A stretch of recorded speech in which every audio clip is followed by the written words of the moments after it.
shirarka noocanihi ama hanaanka maanta aynu ka hadlayno oo aasaas u ah wada shaqaynta dawladda Soomaaliyeed heerarkeeda kala duwan iyo daneeyaasha kala duwan ee beesha caalamka waa shirar iyo kulamo muhiim ah waxaan aad uga dheregsanahay hawsha dadaalka qoraalka cilmi baadhista gashay in halkan la soo gaadho ee wasaaradda qorsheynta iyo xafiisyada kale ee dawladdu ay muddo ku hawlnaayeen si loo hubiyo in loo helo habka ugu habboon ee ugu macquulsan oo suurto gelinaya isla xisaabtan lahaanshiyo qadiyadeed iyo mid barnaamijba mid siyaasadeed iyo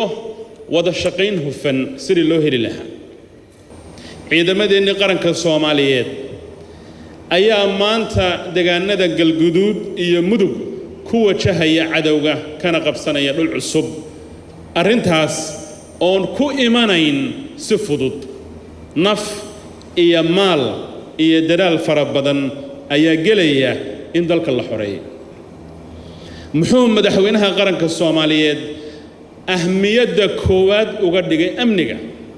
arrintaasi waa muhiim inaynu hoosta ka xariiqno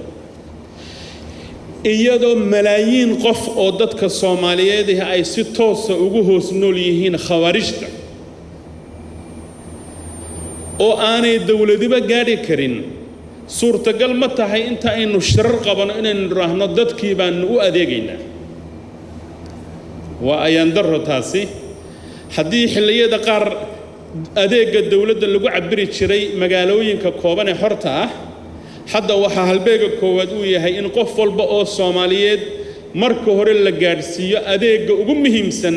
ee dawladda ay bixiso kaasoo ah amni iyo inuu badqab ku noolaado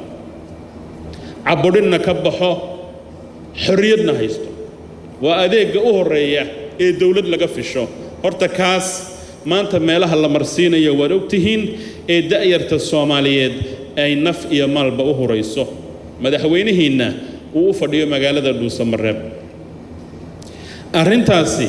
ku iman mayso fudayd wuxuu yiri lama helo wadaadow waxaan loo hawshoonin nafta loo hantaaqa halkaad hiigsa leedahay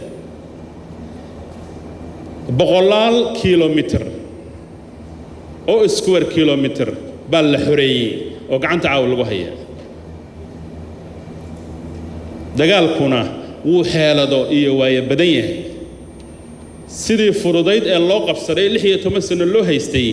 si ka adag ayaa dhulka loo soo hantiyaya marka adeegaas ayaa anaga noogu horeeya isna maanta dadaal weyn baa lagu jira aan ku soo xidho marka halbeega gacanta kale haddii gacan dagaal aanu ku galayno oo cadawga ku hujuumayno gacanta kalena dawlad dhiska dawladnimada dawlad wanaaga iyo adeega bulshada baanu kaga shaqeynaynaa dabcan kharashaadka dakhliga gudaha ka soo baxa in fara badan oo kamida adeegyada dawladda baanu ku fulinaa laakiin waxa xaqiiqo ah sida Afrikada madooba ay u baran tahay caalamul thalithku oo horumar sameynaya waxay dalalku isku dhaafaan sida ay uga midho dhaliyaan ama u isticmaalaan waxtarka dibadda uga imanaya waxay Afrikadu ku kala baxday dal walba sida ugu habboon u isticmaalo kaalmada dibadda uga imanaysa oo habka ugu habboon muwaadiniinta loo gaarsiiyo arrintaas uu shirkani daaran yahay sida ay farsamo yaqaanadu si xeel dheer inoogu jeexjeexeen waa lagama maarmaan in la helo siyaasad guud oo hagta barnaamijyada horumarka barnaamijyada gargaarka bini'aadamka iyo barnaamijyada la xiriira amniga barnaamijyada amniga waxaa ka mid ah kuwa loogu magac daro joint police program joint justice program oo berigii hore siyaabo kooban u halbeegsan jiray inay aagaga wax ka taraan laakiin baahidii way sii koraysaa way sii kobcaysaa arrimahana dawladdu qorshayaal cadcad haddii berigii hore qorshe la'aan ay jiri jirtay ama dibadda laga soo waaridi jiray hadda hay'adaha dawligii waxay leeyihiin awood ay ku dejiyaan qorshayaal cadcad bal marka haddii kharashkii lagugu kabayo bal fahamka la imow oo fikirka samee oo daraalkaas samee ayaa noo maraysa waxaan rabaa inaan saaxiibada beesha caalamka run ahaantii uga mahad celiyo garab istaagga joogtada ah ee ayna garab istaageen hadday noqoto maalgelinta caafimaadka hadday noqoto waxbarashada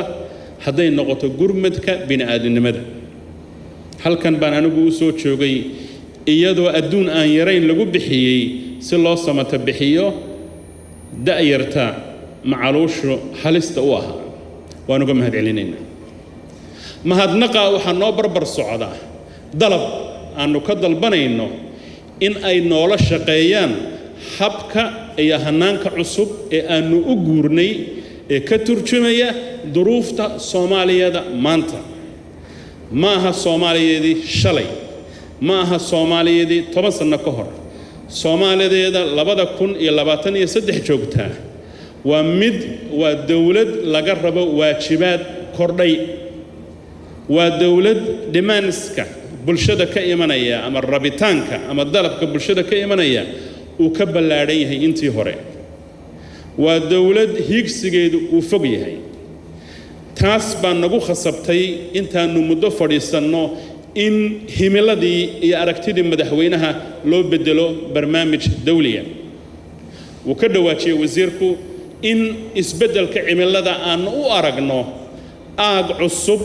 oo siyaasadeed oo horumarineed oo loo baahan yahay in laga mara dhaliyo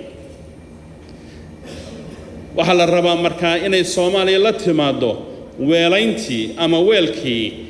ay fursad ugu heli lahayd ama access waxaan la yiraahdo climate finance waayo Soomaaliya waa dalalka waxyeelada ugu yar ka geysta xagga wasakhowga cimilada dhanka kalena waa dalalka waxyeelada ugu badan kala soo daristo dhanka isbeddelka cimilada sidaa daraaddeed climate change waa arrin diblomaasiyadeed waa arrin security waa arrin caafimaad waa arrin degaan saas baynu u arkaynaa waxaan rabnaa marka aqoonta iyo aagaga in focuska la saaro waxaan kaloo rabaa saaxiibadeenna inaan aad uga dalbanno annagoo tixgelinayna ayna nagu qadariyaan guurista aanu u guurnay isticmaalka waxaan la yiraahdo hanaanka maaliyadeed ee qarankani leeyahay waxa afka Frenchiga lagu yiraahdo country systems mas'ale yar baan waxaan u soo qaadanayaa waxbarasho 32 sano la maalgelinayay oo aan soo saarin macallin public school wax ka dhiga waa waxbarasho dhinac ka raran waa waxbarasho u baahan in la saxo caafimaadka maalgashi caafimaad oo aan soo saaraynin hawlwadeenno si joogto ah ugu adeega dadka oo dhanka public sector-ka ah waa mid dhinac ka raran waxa jirta xagga development marka laga hadlayo wax basic utilities la yiraahdo oo ay bulshooyinku u baahan yihiin oo la rabo qofka ugu nugul ee ugu danta yar iyo ka ugu ladanba inay heli karaan arrimahaasna waxaan rabnaa inaan isla meel dhigno mowduuca kale aan rabay inaan dul istaagaa waa waxyaabaha loo yaqaano daryeelka bulshada barnaamijyada daryeelka bulshada social safety nets iyagana waxaanu rabnaa inaanu u soo rarno hanaanka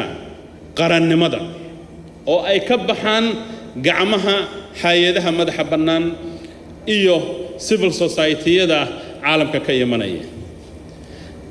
waxa taas ku xidhan sharciyadii qarannimadayada haddii dadkii annagu aanan wax taraynin oo waxa u tegaya aanu magac dawladeed ku tegaynin halkan nusqaan baa ku jirta